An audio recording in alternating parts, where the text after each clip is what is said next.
So this is our second class on Introduction to Marketing. If you see the picture on the screen, there's 1, 2, 3, 4, 5, 6, 7, 8 bars there. It's a really interesting business case. So this is a, let's go here. Hang on one second. So let me show you this.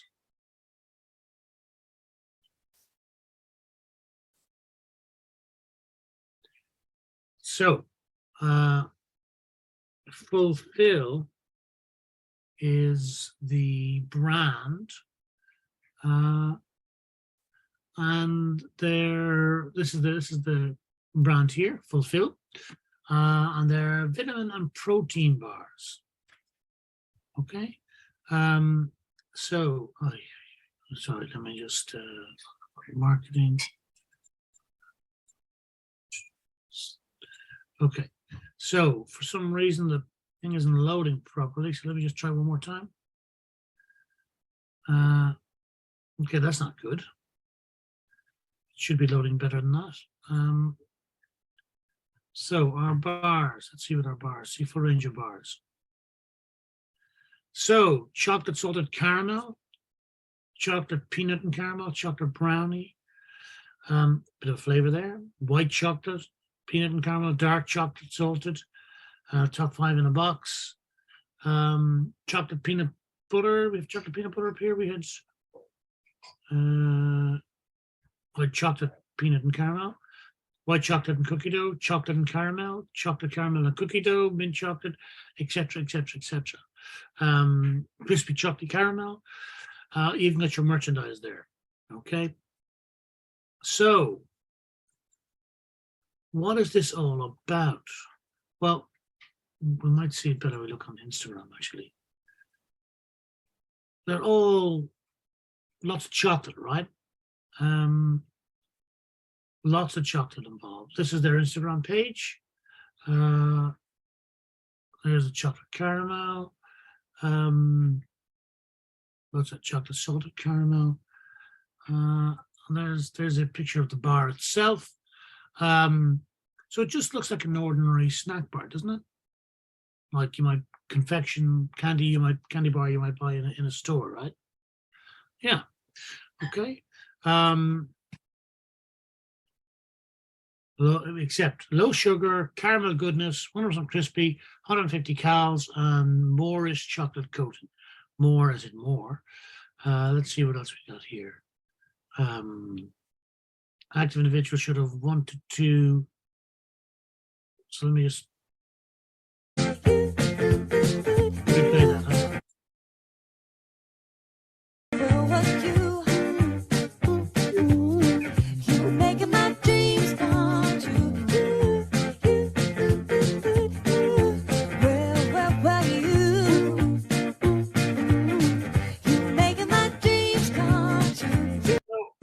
Everything that this company.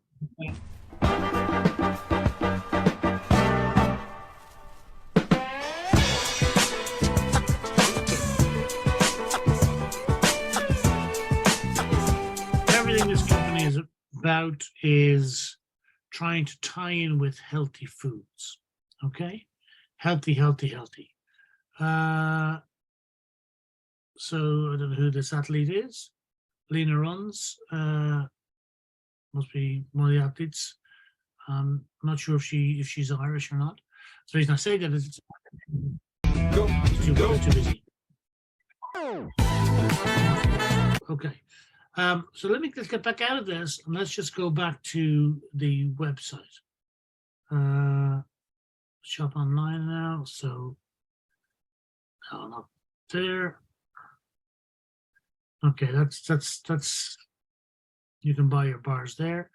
Go back to the website. Here's the website. So for some reason, their website is not working properly for me here. So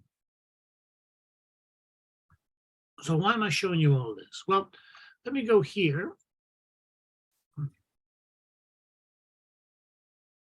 and tell you a little bit of the story of this company. It's only a short It's not around that long. It's around about maybe 10 years. Okay. I want to see if they got a channel. Here we go. There's a channel. Okay. So let's see if we can go to their videos. I'm really looking for is their first one. Or one of the first ones.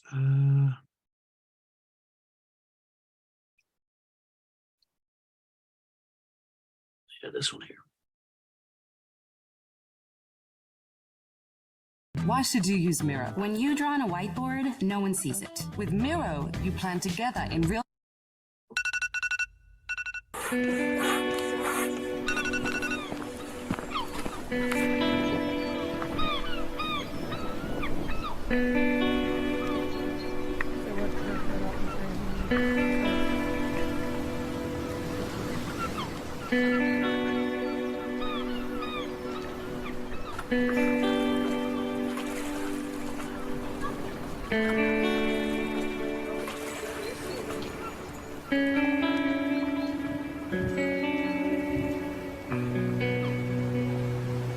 So, what is it all about? The company was founded, actually, let me see, what is it, 2008? Founded by 2017, I reckon. So that video was 4 years ago, only got 238 views, which sounds very low. So this isn't a big channel for them. Founded about, I want to say about 2016, 2017. I could be wrong about that. This is what their mission is. We ask ourselves, why can't the snacks that we love be both better for you and taste great? So you'd think that this is founded by a couple of health nuts, right? By some athletes, by people who are interested in nutrition and so on. And to a certain extent, that's true. But this company was actually founded by two guys working in a marketing company, all right?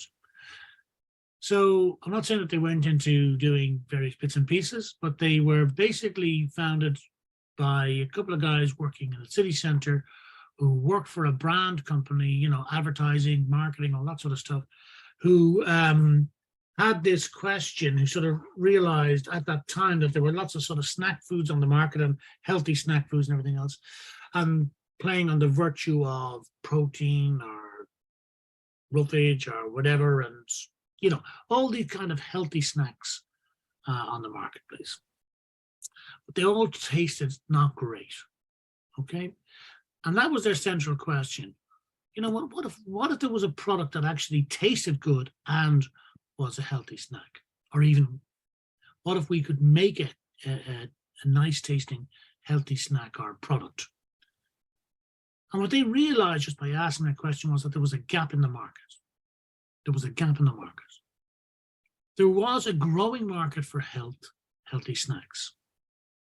I always thought this was strange, that what we might be talking about is the healthy snack market. So, you know, oat-based or, you know, fruit-based or some sort of healthier snack which sort of kind of acknowledges the too high sugar content, which acknowledges the inherent guilt, I suppose, of, let's take a Mars bar. You know, a Mars bar or a Twix or a Snickers bar. Do you know those brands?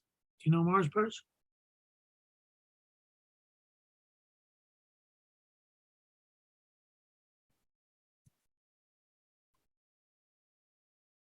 Do you guys have this?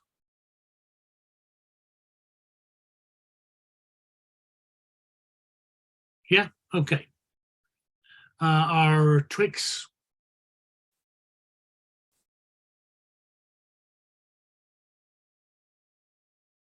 Something like that. Our Snickers is another one, of course.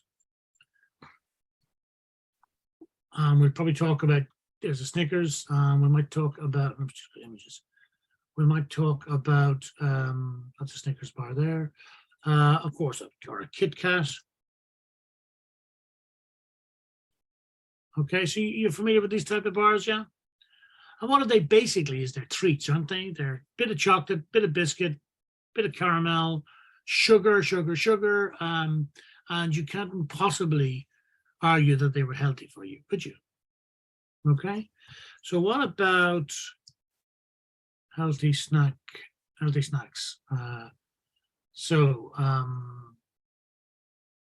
Yeah, look at that. Right? Protein, crunchy peanut butter, no chocolate inside. Um, healthy snack bars.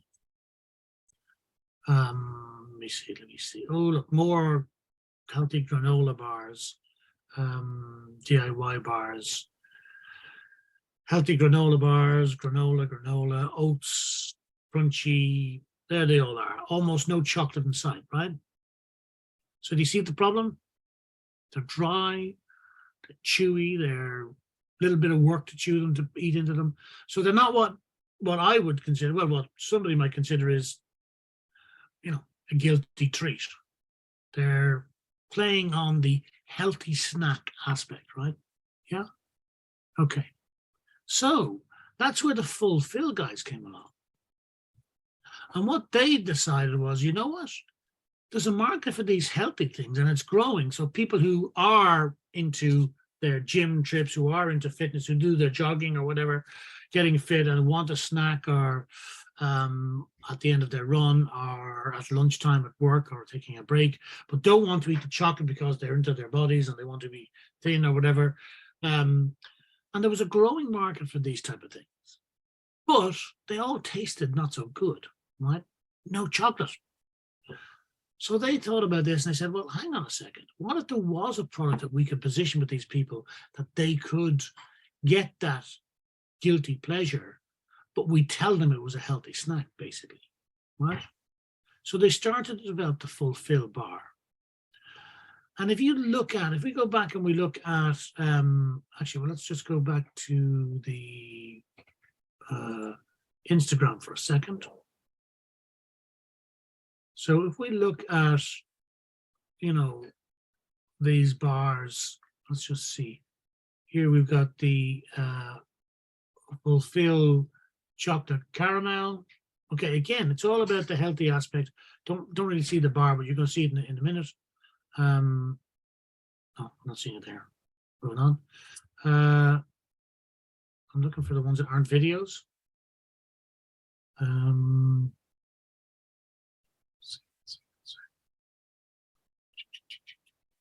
So, chocolate salted caramel, Fulfill vitamin and protein. What else? Actually, you know what?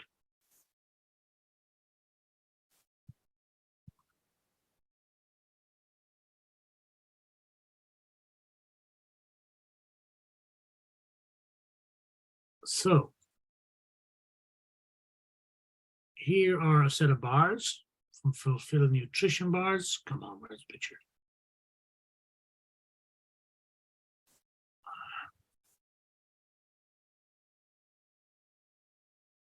Oh, yeah. Okay.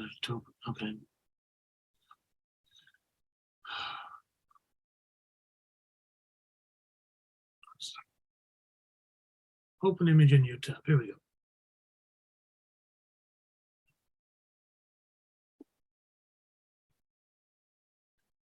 So you can't really read that, but it says chocolate caramel and cookie dough Fulfill 5.5 grams vitamin plus protein. Chocolate hazelnut whip, 5.5 grams of vitamin plus protein, vitamin plus protein, vitamin plus protein, vitamin plus protein. They all say vitamin plus protein. They've also started to develop this thing on the side. Let's go back and look at this here. 3 grams of sugar, less than 3 grams of sugar. That should probably say, come on.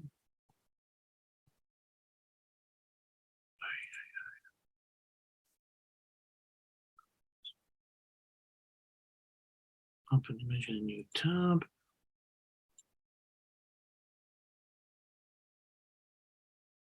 I can't read it. It probably says 20 grams protein. 20 grams of protein, and I'd say that says probably 9 calories or 9 vitamins. I'm not sure which. I don't have any of these bars to hand.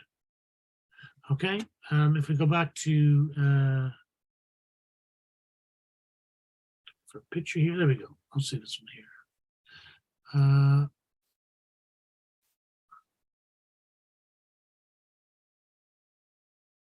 Here we go. It's tricky to rock around. That's right on time. It's tricky. It's tricky to rock around. That's right. So, again, more buzz and more mixing of the product with with lots of fun and sound. Doesn't give you there 150 calories. So there are loads of these options out there. Is that a picture? Maybe that's a picture. No. This is downtown Dublin, by the way. You'll see them in stores like this, right? I still can't figure out what that is. Okay. All of this demonstrates just how far they've come in the 6 or 7 years since they've been founded. Okay. So if we go back here and we let's just see shop our bars, chocolate salted caramel bar. Can we see it? Oh man, it's so bad. Okay, well, that's not the price per bar. That's for a box. Okay, 15 bars costing that, so you get 50 bars. So it's about just under €2 a bar if you buy it as a box like that. Okay, but that is the product. Okay, that's the product. Sorry, one more.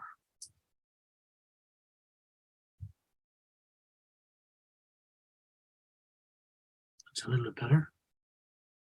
9 vitamins. So high protein, low sugar, 9 vitamins. So they all have slightly different messages. Okay, let's go back to our slides. I've just realized you can probably see them all on the slides a bit easier. Here's a stack of these bars. 20 grams of protein, 9 vitamins, high fiber, 20 protein, 9 vitamins, low sugar, less than 3 grams sugar, 20 grams of protein, 9 vitamins. So there's slightly different, various different messages on each of the bars, which actually adds exactly to the message they're trying to convey. So they set out to make a bar that tasted good, which basically had to include chocolate.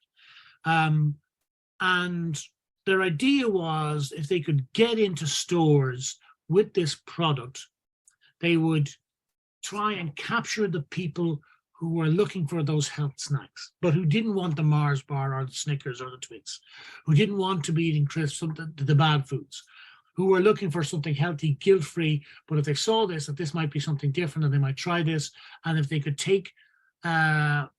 start to persuade people to buy their bar as a tasty, healthy alternative, then there might be a market in that. And there was.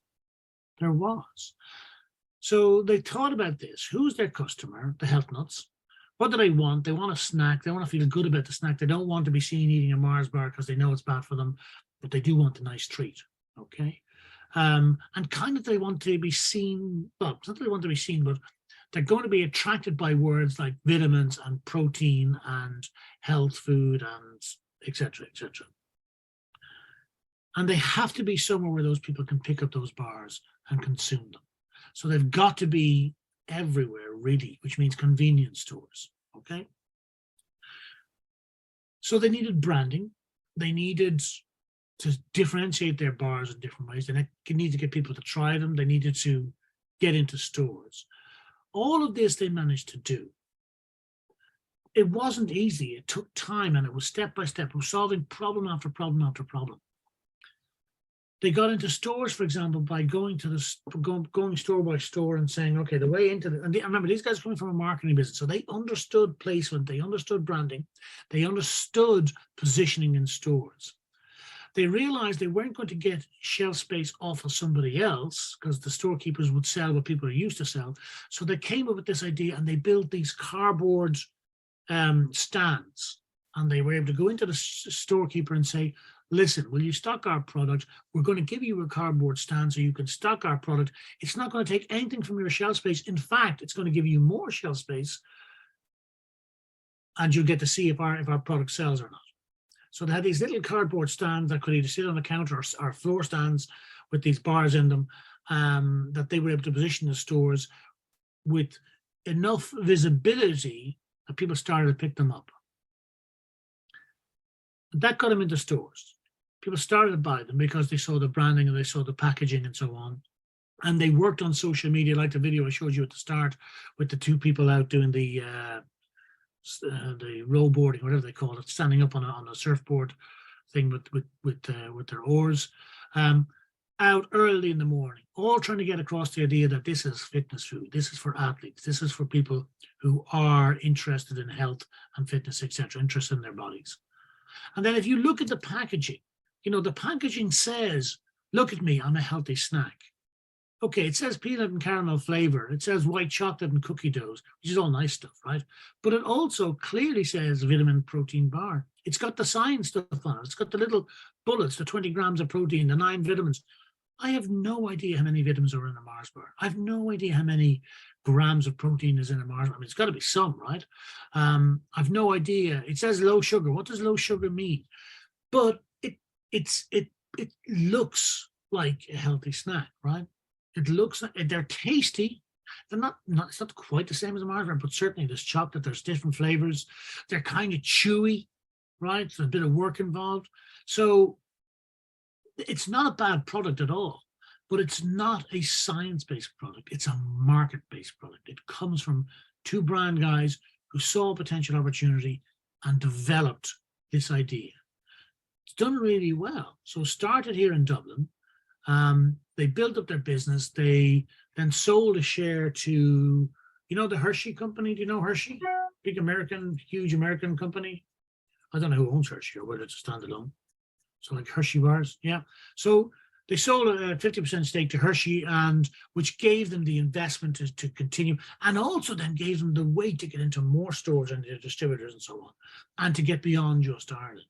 So it's actually a really good business success story. Now, there are problems, that fallings out between the founders and everything else. Lots of small businesses have that. But this was a market opportunity-led business startup. They looked at this.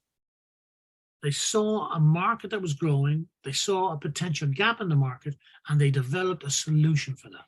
They did not start with a vitamin and protein bar. And that's the crucial lesson here. This was a marketing, brand-led solution from the start. These guys knew exactly what they were doing from a marketing perspective. Okay? Now, they started off like any small business, started off trying out, coming up with prototypes, testing different concoctions and different mixtures, doing it in their kitchens and so on, until they got to something that kind of worked. And then they did the packaging and they took it from there. But they were clearly coming at it from a marketing-led approach, okay? And that's, I guess, why I wanted to sort of tee up this session with this, because, what we have to do is we've got to talk about the importance of marketing and the limitations, understand the research and planning, how and why customer groups are targeted, and to develop a coherent marketing mix. So you have to be customer-led here. We've got to understand who are our customers and what is their need, and see, can we develop products and solutions to meet those, and can we, get people interested in these solutions, etc. So there's a whole business development side, but it's rooted in that understanding of the customer. All right, and we talked about David Ogilvy. Right, we finished up talking about David Ogilvy and this thing about the Rolls Royce. Right. At 60 miles an hour, the only sound you hear inside the car is the ticking of the electric clock. We talked about the fact that what that does is speak exactly to the target audience, the type of person for whom sitting in the back of a Rolls Royce, potentially, with the ticking of a clock, silence otherwise, a smooth ride through the countryside, who that appeals to. It's not to the person who's looking to get to and from work every morning. It's not, it's not for the person who's looking for fuel efficiency. It's not for the speed merchant. It speaks to the very specific small segment of the market that Rolls-Royce deals with. Okay, so it's a really good example, and we'll come back to that sort of example as we go through this. ultimately, all of our businesses are based around this sort of slide here. We're going to talk more about this in business operations. But the whole idea is that whatever we do as a business, we take our inputs, we do our thing, we create our outputs, our products and our services. What we're trying to do is to deliver a predictable output to our customers, so our customers get what they're expecting. If the customer expects a high-end car where it's silent and there's lots of luxury and we can hear the ticking of the clock, I don't hear the engine, if that's what they want, then that's what they should get. And our business should be able to do that on a repeated basis. It should be repeatable and predictable. If what the customer is looking for is a low-cost, immediate sugar high, whenever they need a little sugar rush, then what we're probably talking about is something like a Mars bar, or something like a small chocolate bar with caramel or something. Okay, and it's probably mass produced, low price, available everywhere. That's the type of solution. So again, that's predictable, and our business needs to be repeatable to deliver that. But the start of that has got to be based on the market and marketing. So marketing is the activity, the set of institutions, the processes for creating, communicating, delivering, exchanging offerings that have value for customers, clients, partners, and society at large. That's the definition from the American Marketing Association. The activity, set of processes that allows us to create, communicate, and deliver offerings that the customer wants. Okay? There's slightly better definitions from a guy called Philip Kotler, who's I suppose the father of modern marketing. A social and managerial process whereby individuals and groups obtain what they need and want to creating and exchanging products and values with others. A social and managerial process. Okay, social means it's about engaging with people. Managerial means it's getting things done, where individuals and groups obtain what they need and want, right, by creating and exchanging products and value. Central to this is this idea of exchange, okay? But an exchange based on people valuing what the exchange is and what the other side has, all right? The Chartered Institute of Marketing, it's a management process responsible for identifying, anticipating, and satisfying customer requirements profitably. That's probably the best definition we're going to get. A management process. Management process means, first of all, process means it can be improved. A management process means that it's led by the company, it's led by leadership in the business, responsible for identifying customer requirements, anticipating customer requirements. What are they? When might they be? Where might they be? What might be involved? And satisfying, giving the customer a solution for their requirements at a profit. That's what marketing is. Okay? So it's not advertising. It's not selling. It's much more than that. It's not advertising, it's not selling. It's the identification, the anticipation, and satisfying of customer requirements profitably. Okay? So that's what we're talking about. Another definition from Dan and Dan, sort of it breaks it out. The definitions of marketing establish a series of elements. So these are the key words. It is a process.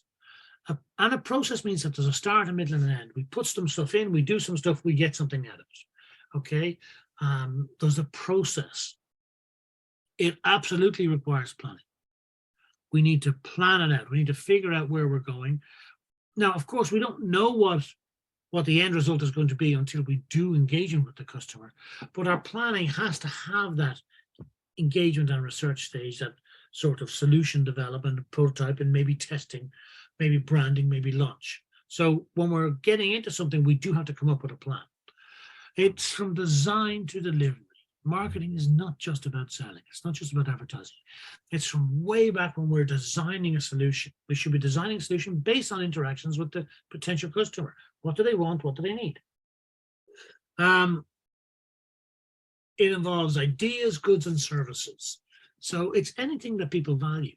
Ideas, goods, and services. We think about products and services normally. It's not the goods and services, but also ideas. It can be knowledge. It can be awareness. It can be learning. Okay, ideas, goods, and services. And of course, there has to be exchange. There's no point in doing this unless there's some sort of two-way street that we're getting something out of it. And it's for it affects individuals and organizations and organizational objectives. So that's what marketing is. Like I said, I think that's the best definition there. The management process responsible for identifying, anticipating, and satisfying customer requirements profitably. We don't always get it right. There are some great marketing failures. Anybody know what this is? Anybody know? Okay, so it's a Ford car, right? And it's one of the great marketing failures, great business failures. It's a Ford Edsel, E-D-S-E-L, right? The Ford Edsel. So if you talk to anybody in marketing about the Ford Edsel, straight away we know we're talking about a marketing failure, okay? The Edsel was a division that Ford created and marketed in 1958 to 60, okay? It's named after Henry Ford's son, Edsel, okay? And it was designed to give the Ford Motor Company a fourth brand in the marketplace. So at that time, you had Ford, Chrysler, and General Motors were the three big companies. And there were a number of divisions at Ford. So you had Ford, you had Lincoln, you had Mercury, okay? So it was an expansion of the Lincoln Mercury division. So it became Mercury, Edsel, Lincoln. And of course, it had, Ford had its other brands like Ford. It's other brands in Europe as well. But back then, this is what we were talking about. And at the time, between General Motors and Chrysler, they had other brands. They had Buick, Oldsmobile, Pontiac, Dodge, etc. These are other brands that were in the marketplace. So Ford wanted a new brand to sort of help compete against these other brands. Think about your shopping, your washing up liquid, your detergent, your soaps. So we have all these different brands of soaps. Here we've got Bold, Ariel, and so on. In reality, a number of these brands are owned by two companies, Procter & Gamble and Unilever, and they each have a number of brands in a number of different segments. And that's kind of what we were talking about here. The big car companies had different brands. So Ford wanted to create a new brand, to give it another position in the marketplace. So they created this Edsel brand, okay? And it was the first new brand in about 20 years when it was introduced. But it was a complete failure, all right? In money terms, Ford lost about $250 million on this, which doesn't sound like much, but in today's money, that's nearly $2.5 billion, okay? To develop and market and sell these products. So, but the Ford Edsel, let's just see if I can show you some. So here is some pictures, okay, of different Ford Edsels, right? So, I mean, like they're obviously cars from the 1950s. So most American cars in the 1950s were big like this, and they've been getting bigger. They were becoming the gas guzzlers. Just look at something like this here. I mean, it's a bit scary. That's something from a Batman movie, right? An old Batman movie. You've got another version here, okay? So big, wide, long, lots of chrome. And obviously with the Ford Edsel, they created this sort of look to the front of it, right? The headlights and the sort of grille and this vertical aspect of the grille, as you can see coming across in all of the cars, okay? I don't know why. This is what they came up with. But nobody wanted it. So the marketing failure, I mean, it's a bit hideous, to be honest. It just doesn't look the part. Right? The back end is not as bad, but the front end, I'm not sure, okay? But the problem is, what actually happened here is Ford decided to make this new product. They decided, they didn't do any market research. They decided that, okay, we've done this, we've done that, we've got this in place, let's make a new brand to compete against these other guys. So they designed of this brand based on what they thought the market was. They didn't ask anybody. They didn't test with the customer. They sort of developed their own solution based on what their experience and what they thought of the marketplace. And I'm not saying that there wasn't some validity in that, because they are the guys who were making and selling cars. But they didn't really bottom out who the customer is and what the customer wanted. Did the customer want another big chrome-filled, gas-guzzling big automobile? I don't know, but they certainly didn't buy the Edsel. So they went off, they designed this, and they produced this range of cars. They produced a whole fleet, so it was only one car. They designed this Ford Edsel, and they designed a whole lot of variants of it, like the convertible, which is the one in the picture, the four-door, the estate version, the coupe, which was the two-door version, but with a fixed roof. This is the convertible, etc. So they designed, I think it was something like 11 or 12 different models in the range. And they went to production without testing it. And they produced all these cars, and nobody wanted them. They just didn't sell.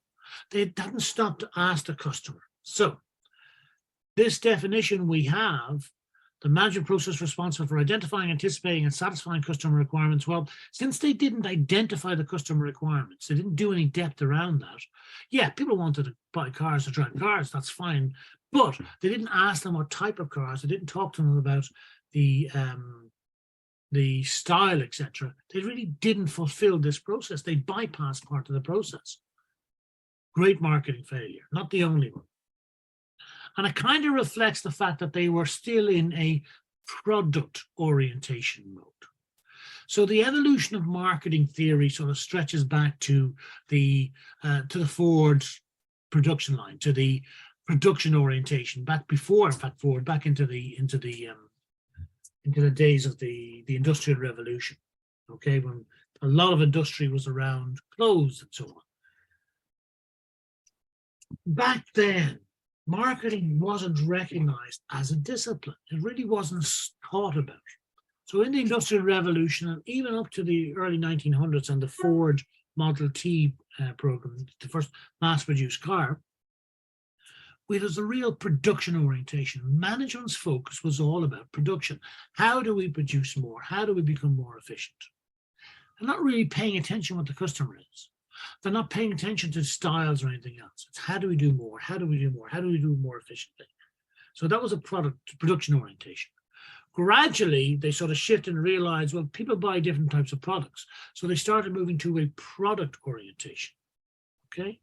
That our focus should be around what the product is. So we should look at, well, what product do we need? Let's build that product, okay?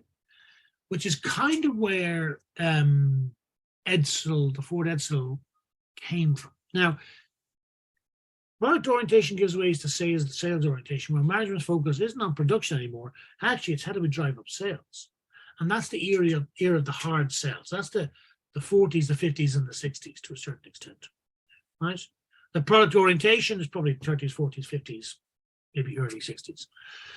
So the product orientation is about the product. The production is about how do we make things. Here's what the product is. Then the sales orientation is how do we sell things.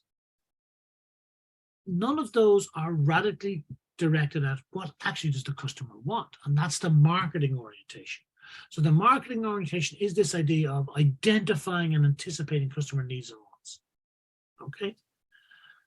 And that's obviously where this module is based. Now, in reality, we're kind of moving beyond that now to the societal marketing orientation, which is where we're looping in causes, we're looping in concerns for the environment, we're looping in social media and everything else. And it becomes more than just, focus groups. It's much more about the engagement with the customer and delivering solutions that meet customers' expectations, not just in terms of a product or a need, but also in terms of outside factors like, environmentally friendly stuff.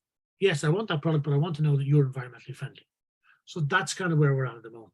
So these are the, if you like, the phases of the evolution of marketing. So the production orientation was all about how do we make things efficiently? How do we make things better? How do we make things cheaply from a cost point of view? Okay, so the production orientation favors products that are available and highly affordable. It's all about production and driving down cost, okay? The product orientation holds that consumers favor products that offer quality, performance, and features. So it's all about the product. It's all about what the customer wants and trying to sort of identify that and deliver that without thinking about other aspects of it. The selling orientation is that customers will not buy enough of the product unless it undertakes a large selling and promotion effort. In other words, let's get out there, let's sell, sell, sell, which of course is the hard sell, and we know doesn't work as much. Okay. There are some pros and cons, of course, because you do have to be focused on making sales to survive, but it shouldn't be the primary driver. You know, good sales will come from good marketing. Okay. So what are the, you know, as our businesses grow, do we focus on the product? Do we focus on the marketing? Do we focus on sales? Do we focus on production? Well, we should be led by marketing. The marketing orientation, where we're looking to achieve goals which are dependent on determining the needs and wants of the target market and delivering for that. Okay, so much more market customer oriented. Societal marketing then includes the concept that companies have a responsibility to society as a whole, which is like, we want to do business with companies that are ethical. We want to do business with companies that are environmentally friendly. I don't want to buy that product because it's not really environmentally friendly and I feel a bit guilty about it, so I'm not going to buy it. Okay, so that's kind of where we're at, and that leads us to this core marketing concept. The essence of marketing is in these 5 points. At the core marketing concept, what are the needs, wants, and demands? What are the products and services? What's the value, the satisfaction, and the quality? And how do we bring about exchange and transactions and relationships? And what is a market? Those 5 things help us to find the core marketing concept, and therefore, you know, underpin everything we're going to talk about. Right? So what are these elements? Okay. All right. So needs, wants, and demands. Well, we've kind of talked about this a number of times. One way we could talk about that is human needs are states of felt deprivation, where we physically feel we need something. You know what? I'm hungry. I'm thirsty. I'm exhausted. I need to sleep. Needs are states of felt deprivation, and they include basic physical needs. I need that skirt. I need those pair of shoes. I need those Nike Jordan Airs. That's slightly different, right?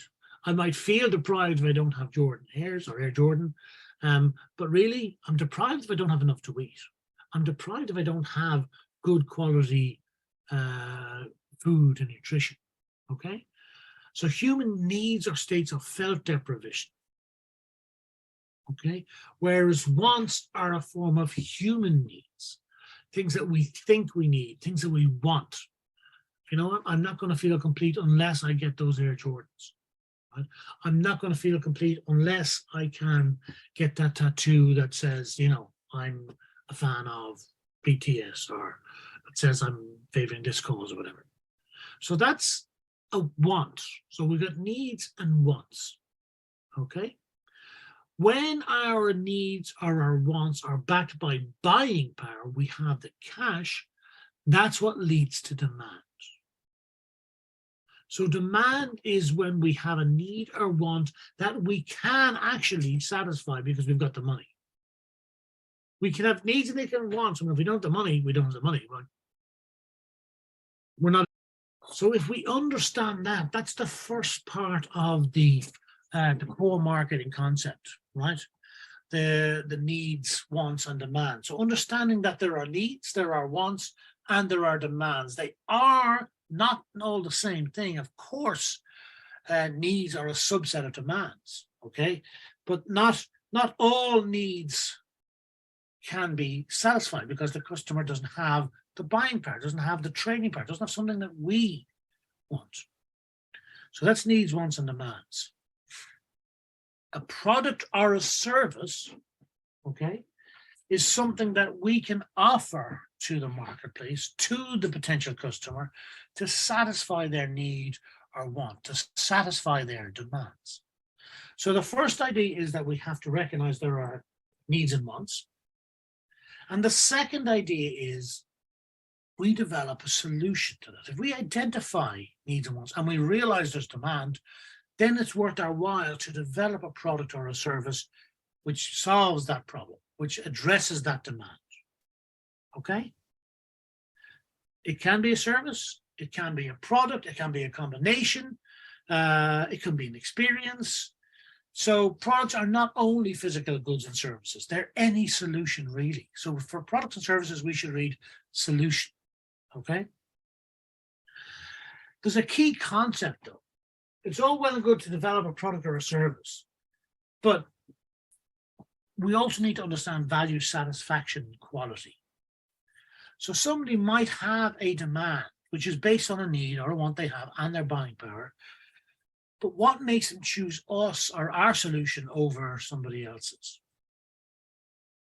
What's the rationale for that? Because consumers make buying choices based on their perceptions of the value of the various products. So you guys all know what sellotape is, right? Yeah? You know what sellotape is? I have it here, I have it here. So, do you know what sellotape is? You know, sort of clear plastic tape that you put on to sellotape two pages together? Or to sellotape a page to the wall? Yeah? Do you know what I mean? Yeah? Well, this is not sellotape, is it? This is duct tape. Okay? So, if a customer needs duct tape, there's no point in trying to sell them sellotape, because sellotape is not going to do the job properly, and vice versa. You know, if they need sellotape to put some stuff on the wall, this kind of thing is overkill, isn't it? Right? So, you know, we need to sort of think about value satisfaction. They make buying choices based on their perceptions of the value that product and service deliver. Value isn't just price, okay? Value is the difference between the value the customer gains from owning or using the product and the cost of obtaining the product. Now, so first we've got fit for purpose. Is it fit for the solution? Secondly, am I getting value here? So if I go to McDonald's and I pay €2 for a Big Mac, am I getting value? Well, my view is, yeah, you know what the value I get from a McDonald's Big Mac? It's just that instant taste, because it tastes so good. Am I getting nutritional value? No, I don't think I'm getting any nutritional value from a Big Mac. That's just my view. I am getting the value in that, yeah, I like the taste. It's really good. And there's really nothing like a Big Mac, but I'm not fooling myself. I'm not getting any nutritional value from this. So I don't really go for Big Macs anymore, because I know it's kind of a waste of money and it's only just the taste I'm getting. And you know what? There's probably more things that are more important to me at the moment. Like, I'd like to be fitter. Okay. So I'm trying not to eat junk food as much. So the value is the difference between the value I gain from owning or using the product and the cost of obtaining the product. So for me, the taste value of the Big Mac, it's not worth the €2. It's this momentary gratification I get. It's not worth the $2 or $3 that I pay for it. Okay? I'd rather do something else. Okay? If I take a car, right? If I wanted to buy a car, so now we're talking about big value, right? So for me, I don't see the value in spending 30 or 40,000 for a brand new car, okay? Because I can drive a brand new car just the same as I can drive a second-hand car. And yeah, it might look better and everything else, but the idea of spending $30,000 or $40,000 on it, I'd rather spend $3,000 or $4,000, maybe up to $10,000 on a good second-hand car, which has been driven before, looks good, has lots of the bells and whistles, but it's not new. Because I don't drive all the time. I do like to drive, but I don't drive all the time. Most of the time, I just drive to the golf club and back, occasionally to a meeting and back. I don't need to spend 30 or 40,000 for that. The value I gain from it doesn't make sense to me. I gain much less value than the cost of spending that money. Now, that's just me. Somebody else might say, so my wife might turn around and say, she won't buy a second-hand car. She'll only buy a new car, because for her, the value is tied into the fact that she doesn't have to worry, will the car go? Because it's a new car, it's going to do its thing, it's under guarantee, and she can just drive it. That's a different equation. So this idea of value and satisfaction and quality is really at the heart of marketing. It's building on understanding of the needs and the wants and the demands. It's building on the idea that we develop products and services, but we shouldn't develop products and services in isolation to what the needs and demands are, and we shouldn't develop products or services without an appreciation that customers value things differently. If we were going into the marketplace to produce new cars, I really need to know that people like me are not going to be customers, because I'm not going to spend that sort of money. But people like this person or that person, they're the type of people who might value a new car. And therefore, that's who we need to build a car for. So that's central to all of this. All right. So look, we'll pause it there. We'll pick it up here. We'll finish off this marketing concept, because this is going to lead us to a discussion of the centerpiece of all marketing, which is the marketing mix, which is where we make decisions on product, on price, on place, on promotion, the key elements that help us shape our decisions around what we offer and how we offer it. It has to be based on our understanding of the marketing concept in this market or for this customer, which has to be rooted in understanding the customer. Okay? All right, folks, talk later. Be good. Bye-bye.